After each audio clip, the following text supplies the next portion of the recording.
Magluluto tayo ng ginisang sayote with sardinas. Dahil mainit ngayon, iwas tayo sa baboy. Igisa na natin yung bawang. Sabay na natin yung sibuyas para hindi sila mag-away. Gisa-gisa lang.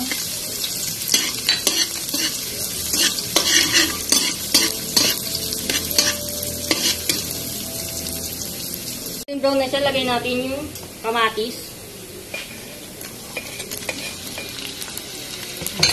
Haluin natin.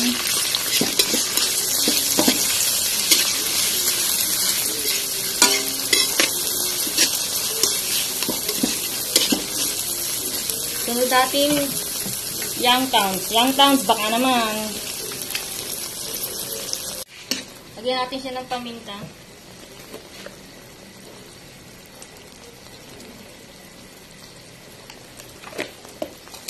Magic sarap. Magic sarap, baka naman. Konti lang. Sunod na rin natin yung sayote.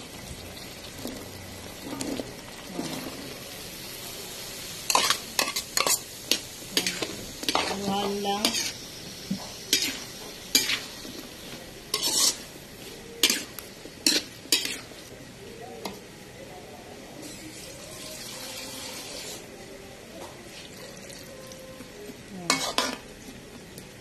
Takpan muna natin siya. Hayaan muna natin siyang kumulo. After 48 hours, malambot ng ating sayote. Haluin natin. Halo-halo lang. Try nyo to guys, tong recipe na to. Napaka-healthy niya. Pandali niyang lutuin. Haluin natin.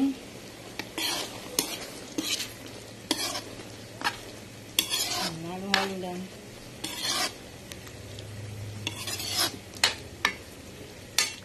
Maganda yung ganitong luto. Yung sabaw. Natigis na siya. Ating ginisang sayote with sardinas. Huwag kalimutan mag-follow. Thank you for watching.